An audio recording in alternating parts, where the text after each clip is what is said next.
ஓம் சாய்ராம். என் அன்பு செல்லமே, என்னுடைய அழகான தங்கமே, வாழ்க்கையில் நீ இப்பொழுதுதான் கொஞ்சம் கொஞ்சமாக வாழ்க்கையில் முன்னேறி கொண்டே இருக்கிறாய். சொல்லப்போனால் நான் ஒரு விஷயம் சொல்லட்டுமா?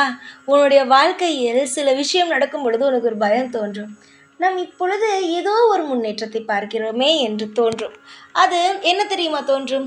இந்த முன்னேற்றம் இப்படியே இருந்தால் நன்றாக இருக்குமே, முன்னேற்றமானது இப்படியே இருக்குமா என்றும் அந்த சந்தேகமும் உனக்கு உடனடியாக வந்துவிடும்.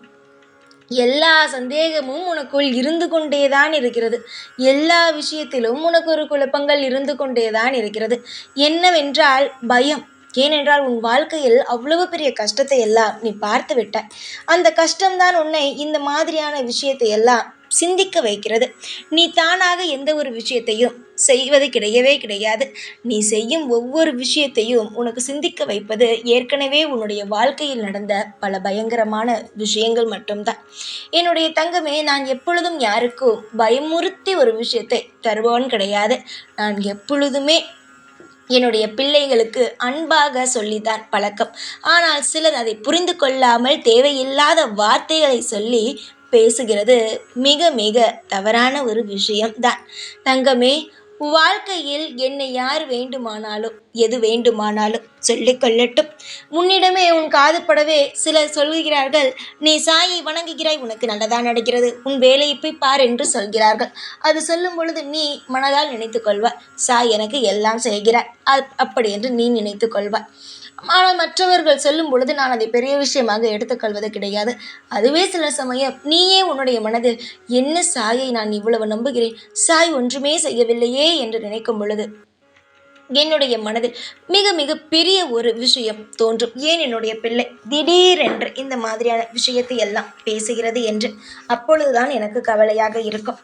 நான் வந்த விஷயத்தை முதலில் சொல்லி விடுகிறேன். என்னுடைய தங்கமே, உன்னுடைய நெருக்கமான ஒரு பழக்கப்பட்ட ஒரு பெண்ணானவள் எப்பொழுதும் என்ன தெரியுமா செய்கிறாய்?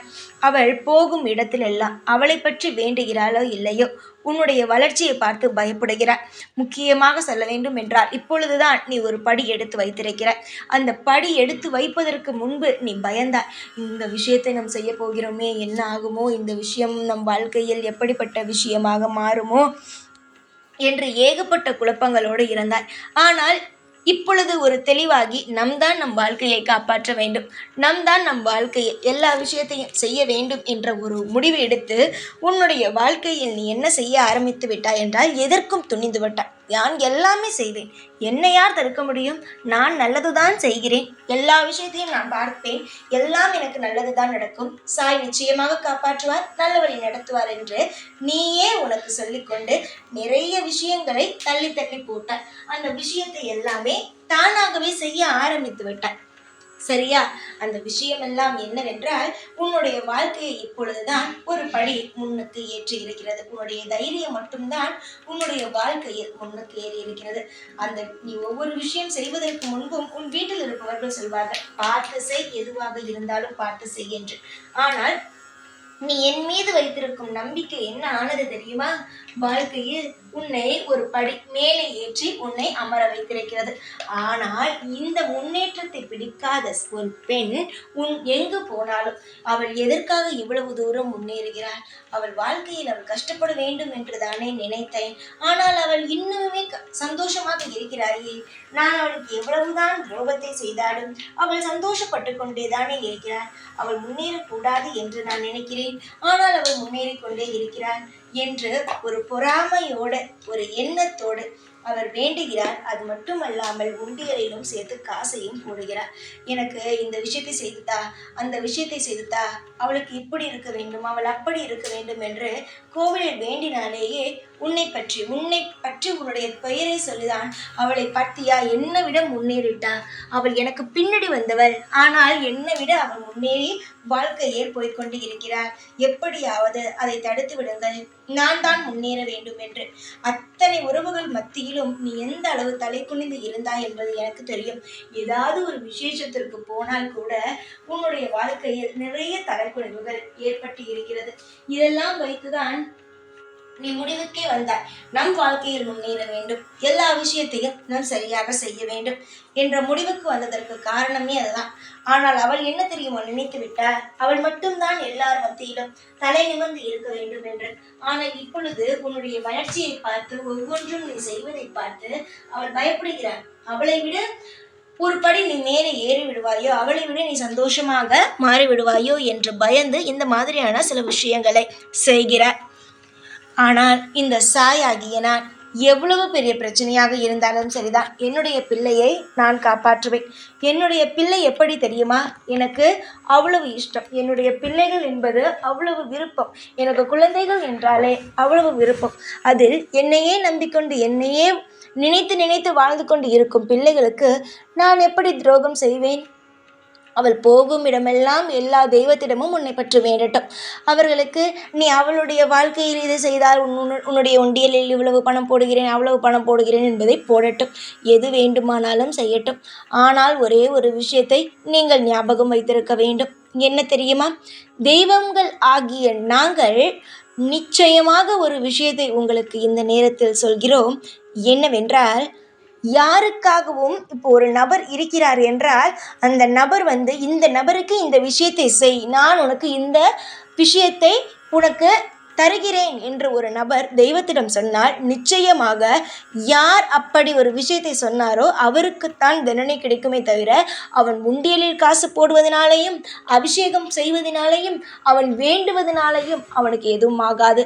அதுவே ஒரு நபர் நீ ஏதாவது தவறு செய்து என்னை அவள் மிகவும் சித்திரவதை செய்கிறாள், அவளை தண்டிங்கள் என்று சொன்னால், நீ தவறு செய்த பட்சத்தில் நாங்கள் தண்டிப்போமே தவிர, தேவையே இல்லாமல் உன்னுடைய முயற்சியை அவள் தடுத்து அவள் பெரிய ஆளாக வேண்டும் என்று நினைத்தால் அது நிச்சயமாக அப்படி நாங்கள் யாரும் செய்வது கிடையாது. நீங்கள் தான் தேவையே இல்லாமல் அவள் போய் எனக்கு சாபம் விட்டு விட்டாள், அவள் எனக்கு இந்த மாதிரியான தெய்வத்திடம் போய் இந்த மாதிரியான விஷயத்தை வேண்டிவிட்டாள் என்று நினைப்பது மிக மிக தவறான ஒரு விஷயம். அந்த மாதிரியான விஷயத்தை எல்லாம் யாரும் யாருக்கும் செய்வது கிடையாது.